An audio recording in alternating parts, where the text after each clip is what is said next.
YouTube, it is Toy Adventures here again with yet another review. It's been a lot of reviews recently, but that's because we've gotten a whole new toy line.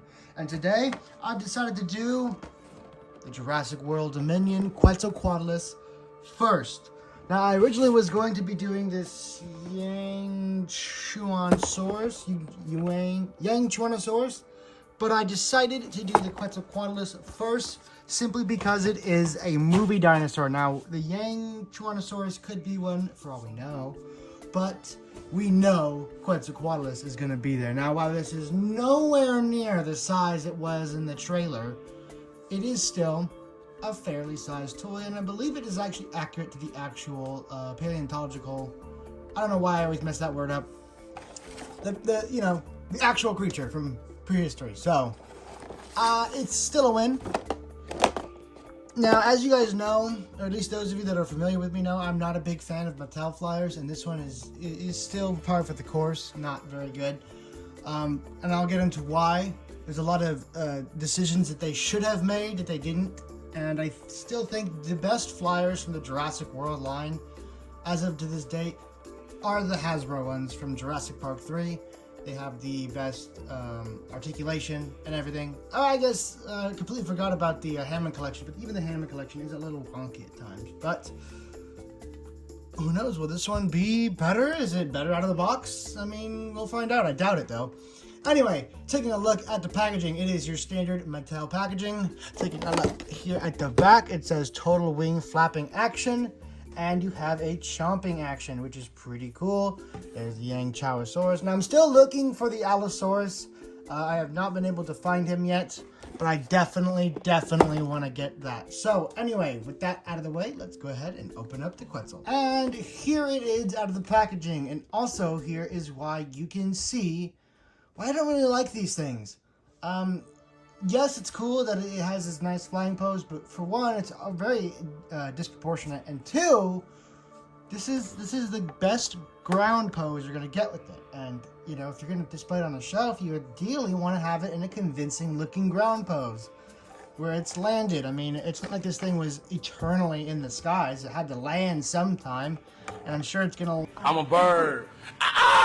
Land in the movie and have an iconic pose when it lands, but you can't hit that pose because this figure can't pull off even a remotely convincing land pose, which is a real shame.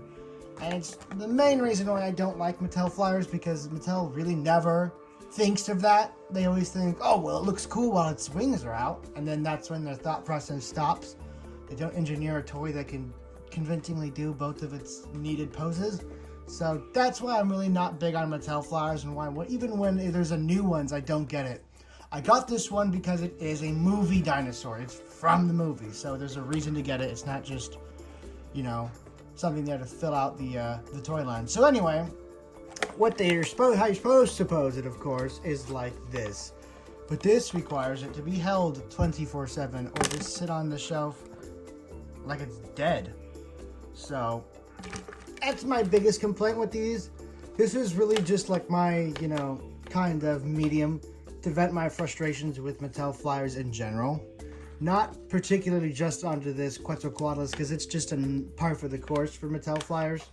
Just a little weak. So, is this a hatch that opened up? Oh, okay, so I thought this was another button, but it's really just another hatch for the online gimmick thing.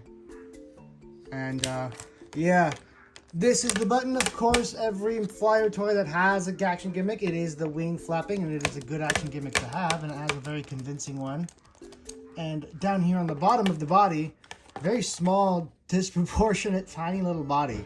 This thing is just goofy overall. You have the mouth gimmick, so that's cool. But of course, it just... Look at how wonky this thing looks. This thing does not look like a proportionate animal in any way. Now, you can't just go and say, well, that's just a Quetzalcoatlus. No, it should look a little different. I mean, this is just way off. And of course, you can't articulate the head down. This one's still a stinker for me. I'm not going to, try and sugarcoat it at all. These are bad toys. The flyers are bad. They're poorly thought out. At least in my opinion, I think they're pretty bad.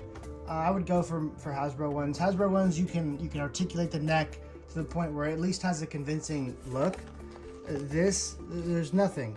It just looks wonky whenever you try and move it. So, I mean, right now it looks like a baby waiting to be fed. So it doesn't even look like an adult. Anyway, let's go ahead and get on to detail. Let's see if there's anything salvageable from this toy. Because clearly, at a base level, it is pretty weak. So, taking a look at the sculpt, that is where this thing is pretty good, especially up here in the head. They always put the best work into the head. You have a very nice black overall head with the beak and a nice orange fade coming up here on the snout and right under the eye, and a blue little, mating kind of attraction thing on the dorsal or the head crest. That's what I'm assuming it would be for. And you have a little bit of head tuff fur going on right back here. And other than that, it's just the wings who have this very interesting paint scheme on them. So it is nicely painted. It is nicely detailed. It's just the articulation on this thing. If it had a better neck joint that could like move down, it would be much less egregious. But as it stands, this is a very poor representation of the Quetzalcoatlus, both in proportion and in function. So its articulation is really relegated just to the neck. You have a full 360-degree rotation, up and down a hinge. So you do get good movement in the neck, just not good enough. And, of course, the wings can fold like this. And the legs do have a fair amount of articulation, enough to let you let it sit down, but not enough to move the head down. So, yeah, this thing it's neat as a toy for like maybe kids, but if you're an adult collector, this is really not going to do it for you unless you're going to somehow wire this up to your roof, hang it up instead of it being on the shelf. Because on the shelf, it's going to take up a lot of room because you can't fold the wings back and have it sit. It wants to stand like that. So if it's going to sit flat, the wings are going to have to be out and the neck just looks super weird. And if you like this sitting pose, then you're going to like the action figure, but I do not, and I do not like this figure. Something I don't like flyers. I think the flyers are really cool. It's just there isn't really good toys of them. Now, once Amber Collection touches this, or Hammond Collection, now if they touch this, and if they make it the right size, it'd be absolutely massive, but it'd probably do it good regardless, just because it'll probably have the neck articulation it needs. So anyway, let's go ahead and get on to scaling and wrap this review up. First, we're going to take a look at it next to a Mattel human. So as you can see, it is big, but I don't even think it's quite as big as the fossil record creature. This is kind of just Mattel taking their old mold and slapping some new parts onto it, or at least their old size, and not really editing it. So that is pretty interesting. And then we'll take a look at it with the Pentaceratops. This is one of the more Mattel's medium dinosaurs. And it falls in pretty good with that line, although it really should be bigger. But that is pretty much the mantra of the Mattel line. And finally, we're going to take a look at it with the Tyrannosaurus Rex. And they should be bigger than the T-Rex, I think, according to the movie. I mean, that was a pretty big plane that thing landed on in the trailer. So it has to be pretty huge. Like the Mattel Mosasaurus, or at least the Jurassic World Mosasaurus, they just took the scale and they, totally blew it out of proportion. And the toy really doesn't represent that. The Mattel toy of the Mosasaurus definitely does a better representation of emphasizing how huge it is. Not quite in scale, but good enough. Definitely good enough.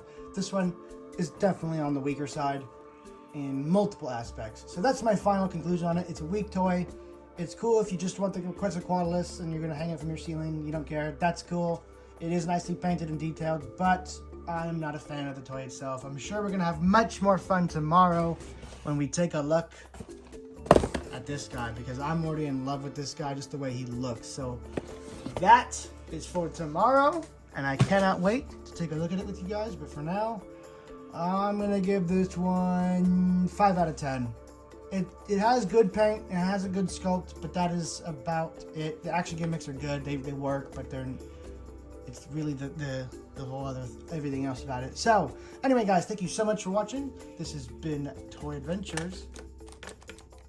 Signing out. Peace. I'm a bird.